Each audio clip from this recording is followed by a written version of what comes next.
Good morning. आज हम microbes को आगे फर्दर स्टडी करेंगे। हमने अभी तक पढ़ा कि माइक्रोब्स ऐसे लिविंग ऑर्गेनिजम्स होते हैं जिन्हें हम अपनी आंखों से नहीं देख सकते और जिन्हें देखने के लिए हमें माइक्रोस्कोप की ज़रूरत पड़ती है। हमने ये भी पढ़ा कि माइक्रोस्कोप्स हवा में, पानी में, बर्फ़ में, मिट्टी में, हमारे शरीर के ऊपर और हमारे शरीर के अंदर भी रह सकते हैं। हमने पढ़ा कि जो माइक्रोब्स होते हैं वो 5 तरह के होते हैं। Bacteria, protozoa, fungi, algae, viruses. These are the different kind of microbes that are present. यहाँ पे आपको एग्जाम्पल भी दिया गया है। बैक्टीरिया के एग्जाम्पल लैक्टोबैसिलियस जो दही बनाने में मदद करता है। प्रोटोज़ोआ का एग्जाम्पल अमीबा। फंजाई का एग्जाम्पल ईस्ट जो ब्रेड बनाने में या डोसा बनाने में मदद करता है। एल्गे का एग्जाम्पल स्पाइरोगैरा और वायरस का एग्जाम्पल कोरोना वायरस। हमने ये भी समझा कि वायरसेस जो होते हैं वो बहुत छोटे ज़रूर होते हैं, लेकिन वो खाना नहीं खाते, सांस नहीं लेते, अपनी जगह से हिल नहीं सकते और बड़े भी नहीं होते। इसीलिए हम उन्हें नॉन लिविंग ऑर्गेनिजम्स भी मानते हैं। We don't consider them as living organism. लेकिन क्योंकि वायरसेस दूसरे शरीर के अंदर जाके रिप्रोड्यूस कर सकते हैं और डिजीजेस कॉज कर सकते हैं, तो उन्हें लिविंग का दर्जा भी दिया जाता है। तो इसी कारण से वायरसेस को ब्रिज माना जाता है between living and non living. कभी कभी उन्हें लिविंग कहा जाता है, कभी उन्हें नॉन लिविंग कहा जाता है। हमने फ्रेंडली माइक्रोब्स के बारे में पढ़ा कि जो फ्रेंडली माइक्रोब्स होते हैं वो कर्ड, ब्रेड, डोसा और केक बनाने में मदद करते हैं। हमने जाना कि लैक्टोबैसिलियस नाम का बैक्टीरिया दूध में जो शुगर प्रेजेंट होती है जिसे लैक्टोज कहते हैं, उसे लैक्टिक एसिड में कन्वर्ट कर देता है, जिससे दही बनती है और दही को लैक्टिक एसिड कहा जाता है। लैक्टोबैसिलियस दही, चीज़ और अचार बनाने में भी मदद करता है। ईस्ट एक ऐसा फंगस जो कार्बन डाइऑक्साइड प्रोड्यूस करता है रेस्पिरेशन सांस लेते वक्त, और छोटे छोटे बबल्स बनाता है केक में, ब्रेड में, डोसे और इडली में, जिसके वजह से हमारा केक, ब्रेड, डोसा या इडली फ्लफी हो जाता है, खाने में सॉफ्ट होता है। हमने ये भी सीखा कि ईस्ट अल्कोहल भी बनाता है। वो चीनी या गेहूं में जो शुगर प्रेजेंट होता है उसे कन्वर्ट करता है into ethyl alcohol and acetic acid and carbon dioxide. तो जो इथाइल अल्कोहल है उससे हमारी वाइन बनती है, विस्की बनती है, बियर बनती है, तो हमारा अल्कोहल ईस्ट बनाने में मदद करता है। उसके अलावा वो एसिटिक एसिड या विनेगर भी बनाता है जो हम चाइनीज़ फूड में डाल सकते हैं। इस प्रोसेस को फर्मेंटेशन कहते हैं। तो फर्मेंटेशन हुआ हमारा शुगर को अल्कोहल में कन्वर्ट करना ईस्ट की मदद से। लुइस पास्चर एक फ्रेंच साइंटिस्ट थे जिन्होंने पहली बार फर्मेंटेशन को डिस्कवर किया।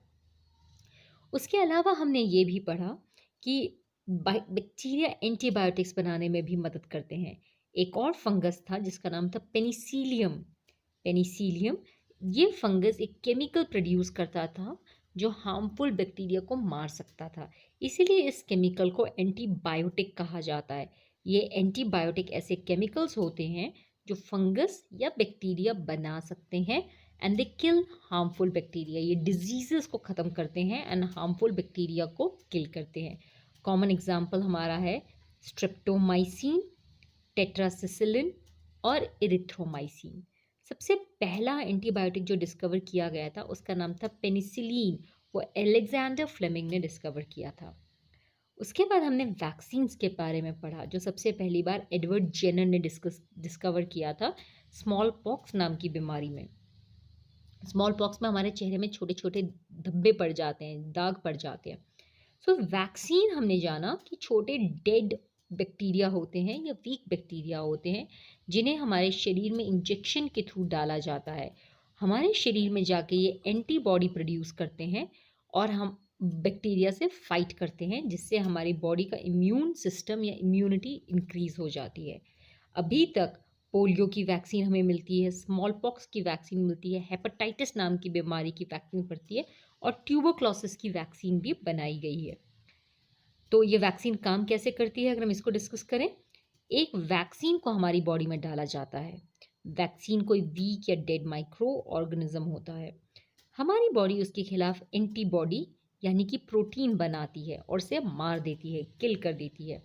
एंटीबॉडी उस माइक्रोब को हमेशा हमेशा के लिए रिमेंबर करता है और हमारी बॉडी को प्रोटेक्ट करता है उस माइक्रोब के अगेंस्ट फॉरएवर एंड एवर।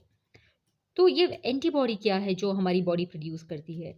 ये एंटीबॉडी ऐसे प्रोटीन्स होते हैं जो हमारे बॉडी में वाइट ब्लड सेल्स प्रोड्यूस करते हैं, जो हार्मफुल बैक्टीरिया को किल करने में मदद करते हैं। So we have already discuss that. उसके अलावा हमने ये भी डिस्कस किया कि बैक्टीरिया सॉइल की फर्टिलिटी को भी बढ़ाता है।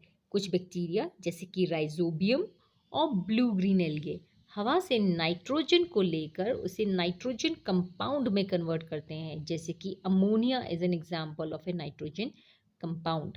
नाइट्रेट, नाइट्राइट भी कुछ इस तरह के नाइट्रोजन कंपाउंड है जिन्हें मिट्टी में डाल दिया जाता है।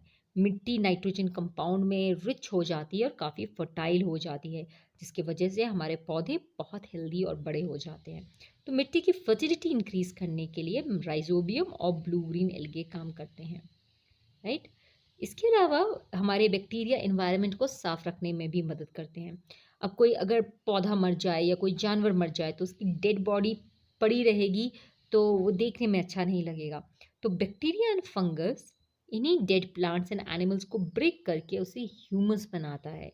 ये ह्यूमस मिट्टी में जाकर मिट्टी को न्यूट्रिएंट्स में रिच बनाता है ताकि पौधे ग्रो कर सके। तो डेड प्लांट्स एंड एनिमल्स को डिकम्पोज करके बैक्टीरिया और फंगस इन्वायरमेंट को क्लीन करते हैं ताकि कोई भी स्मेली वेस्ट मटेरियल ना रहे। So this is how the bacteria clean the environment. So we've discussed this. अब हम आगे जो पढ़ेंगे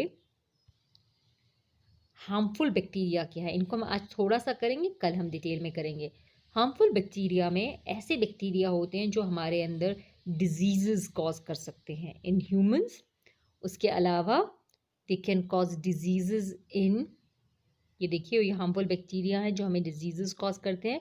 plus they can cause diseases in, they can cause diseases in plants and they can cause diseases in, ये देखिए, they can cause diseases in animals, diseases in plant and they can cause food poisoning।